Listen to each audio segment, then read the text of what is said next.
करीब 5 साल बाद शुरू हुई कैलाश मानसरोवर यात्रा में पहला दल लिपुलेख दर्रा पार कर तिब्बत पहुंच चुका है।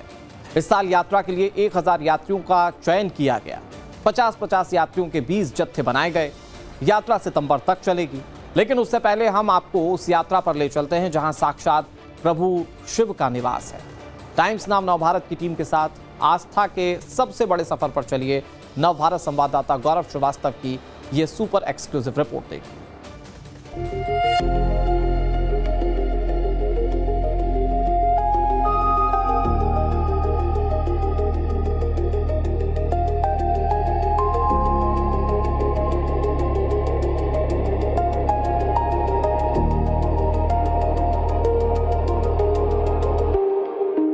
कैलाश, वो स्थान जहां शिव साक्षात हैं, वो जगह जहां संपूर्ण सनातन समाहित है, जो ब्रह्मांड का केंद्र बिंदु है, जहां महादेव माता पार्वती के साथ नित्य ध्यान में लीन रहते हैं। कैलाश मानसरोवर सिर्फ एक तीर्थ नहीं है, बल्कि आत्मा की उस यात्रा का नाम है जहां मन शांत हो जाता है, हर तरह का अहंकार मिट जाता है और हर कदम पर महादेव का आशीर्वाद महसूस होता है। टाइम्स नाउ नवभारत आपको आध्यात्म और आस्था की उसी यात्रा पर ले जाने के लिए तैयार है। और आज अपनी इस खास पेशकश में हम आपको मानसरोवर यात्रा, कैलाश की परिक्रमा, यमद्वार, मानसरोवर लेक और राक्षसताल से जुड़ी हुई सारी कहानियों और यहां आने वाली मुश्किलों और यात्रा से जुड़ी हुई जानकारियां देंगे और साथ ही साथ आपको सुनाएंगे कि आखिर यहां पहुंचने वाले यात्री किस तरह के दिव्य अनुभव की अनुभूति करते हैं। तो बने रहिए हमारे साथ अगले कुछ देर के लिए। कैलाश मानसरोवर वो स्थान है जहां महादेव का निवास है, जहां कण कण में शिव शंकर का वास है। कहा जाता है जिसे भोले बुलाते हैं वही कैलाश मानसरोवर जाते हैं, और यह मौका कम लोगों को ही मिल पाता है, क्योंकि यह सिर्फ एक यात्रा नहीं है, बल्कि वो साधना है जिसे पूरा करना बेहद मुश्किल है। कैलाश मानसरोवर यात्रा के लिए सबसे पुराना यात्रा रूट उत्तराखंड के लिपुलेख से है। इसके अलावा कैलाश मानसरोवर यात्रा के लिए सिक्किम के नाथुला दर्रे से भी यात्री जाते हैं। नेपाल के काठमांडू के रास्ते भी यात्रा के लिए श्रद्धालु आते हैं। इसके अलावा हवाई सफर से सीधे तिब्बत की राजधानी ल्हासा तक पहुंचा जा सकता है, जहां से सड़क मार्ग के जरिए कैलाश मानसरोवर जाया जाता है, और हमने ऐसा ही किया। इस वक्त हम तिब्बत की राजधानी ल्हासा में हैं और ये ल्हासा का एयरपोर्ट है। बहुत ही खूबसूरत एयरपोर्ट। मैं इसकी तस्वीरें दिखाना चाहूँगा। यहाँ पर आपको पूरा जो एयरपोर्ट है अगर आप देखें तो इस पे बुद्धिस्ट संस्कृति की, बौद्ध संस्कृति की पूरी छाप जो है नज़र आती है, और अत्याधुनिक सुविधाओं से युक्त ये जो पूरा एयरपोर्ट है उसकी तस्वीरें हम आपको दिखा रहे हैं। और ये देखिए चारों तरफ पहाड़ों के बीच में है और इतनी ऊंचाई पर एयरपोर्ट, ये लेह से भी ऊंचा एयरपोर्ट है, लेह लद्दाख से भी ऊंचा एयरपोर्ट है। 3650 मीटर की हाइट पर बना हुआ एयरपोर्ट, लेकिन सुविधाएं अत्याधुनिक, और चीन का इंफ्रास्ट्रक्चर जिसकी चर्चा पूरी दुनिया करती है वो आकर आपको तिब्बत के ल्हासा में भी नजर आती है।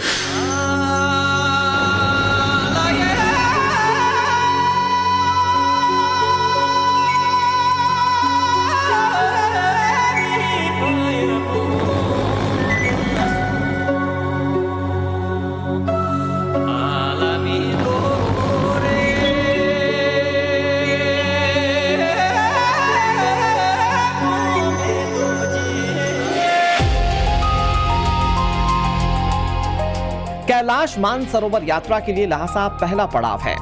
ल्हासा पहुंचते ही सबसे बड़ी चुनौती होती है 11,600 फीट की ऊंचाई के माहौल में खुद को ढालना। यहाँ हवा पतली होती है, जिसकी वजह से यात्रियों को सांस फूलने और सिरदर्द जैसी हाई एल्टीट्यूड सिकनेस हो सकती है। यहाँ पर चूंकि सांस थोड़ी धीमी आती है क्योंकि ऑक्सीजन लेवल कम होता है, हवा पतली हो जाती है। ऐसे में यात्रियों की सुविधा के लिए यहाँ पर इस तरह की जो शॉप्स हैं वो बनाई गई हैं। अगर आप देखें तो यहाँ पर बाकायदा पोर्टेबल ऑक्सीजन सप्लाई डिवाइस जो है वो मिल रहा है। इसके अलावा ग्लूकोज ड्रिंक्स है, क्योंकि आपको अपना ग्लूकोज लेवल मेंटेन करना होता है।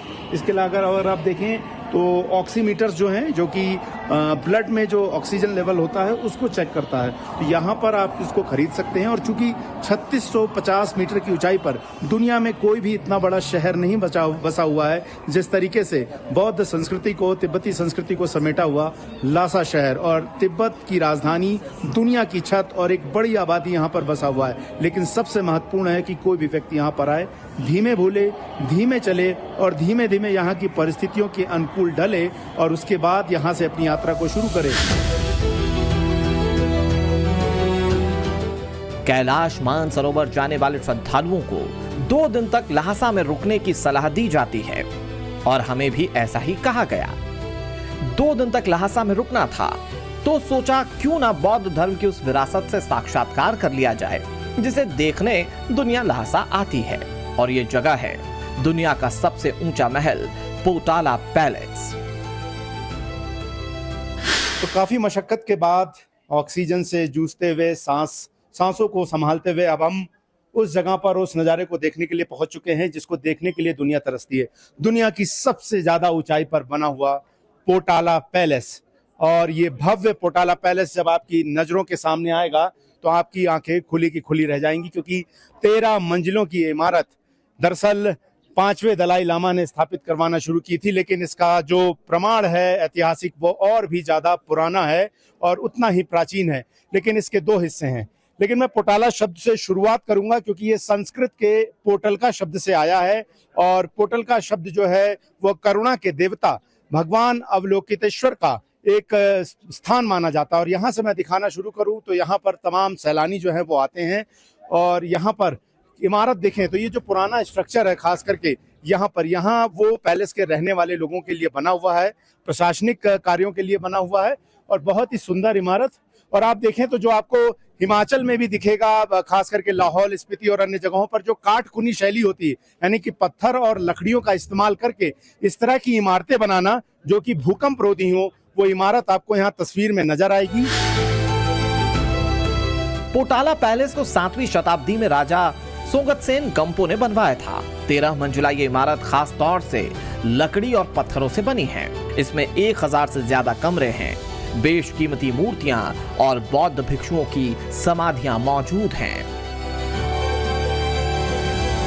इसे सफेद महल या व्हाइट पैलेस कहा जाता है। ये व्हाइट पैलेस दरअसल प्रशासनिक कामों के लिए इस्तेमाल होता है।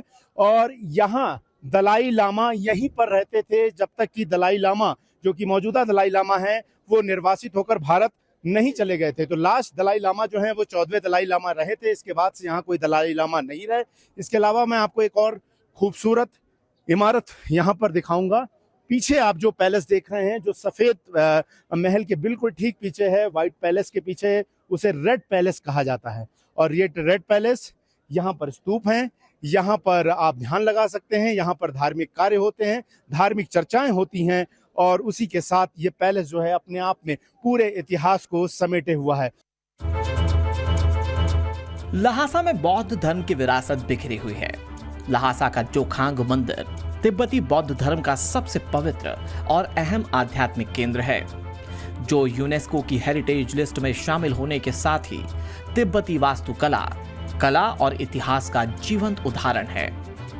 तिब्बत एक अनोखी जगह है। यहाँ पर जब बौद्ध धर्म जो है भारत से रास्ते होता हुआ पहुंचा, चाहे वो सिक्किम के रास्ते पहुंचा, चाहे वो हिमाचल प्रदेश के रास्ते पहुंचा, तो यहाँ की जो पुरानी संस्कृति थी उसमें बौद्ध धर्म जो है, तो उसमें भारतीय परंपराएं भी कहीं ना कहीं पहुंची, मंदिरों की संस्कृति पहुंची। और ऐसे में जो तिब्बत का बौद्ध धर्म है वो बाकी मेनलैंड चाइना के बौद्ध धर्म से थोड़ा अलग नजर आता है। यही वजह है कि जब हम यहाँ से कैलाश मानसरोवर जाएंगे तो मानसरोवर झील हो या फिर कैलाश पर्वत, जो कि भगवान शिव का देवस्थान माना जाता है, निवास स्थान, वहां पर भी तिब्बती बौद्ध जो लोग हैं वो उसकी परिक्रमा करते हैं, पूजा करते हैं और उसे पवित्र मानते हैं। और यही वजह है कि एक मिली जुली संस्कृति कि भारत और तिब्बत किस तरह से आपस में कल्चरल तौर पर आपस में बहुत जुड़े हुए हैं, उनके बीच बहुत गहरा रिश्ता है वर्षों पुराना, वो यहाँ पर जोखांग मंदिर में और बरखोर स्ट्रीट में नजर आता है।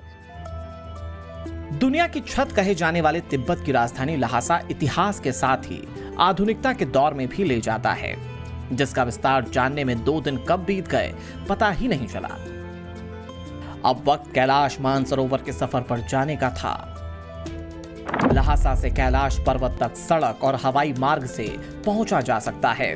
सड़क के जरिए करीब 1600 किलोमीटर की दूरी तय करनी होती है, जिसमें 2 से 3 दिन का वक्त लग सकता है।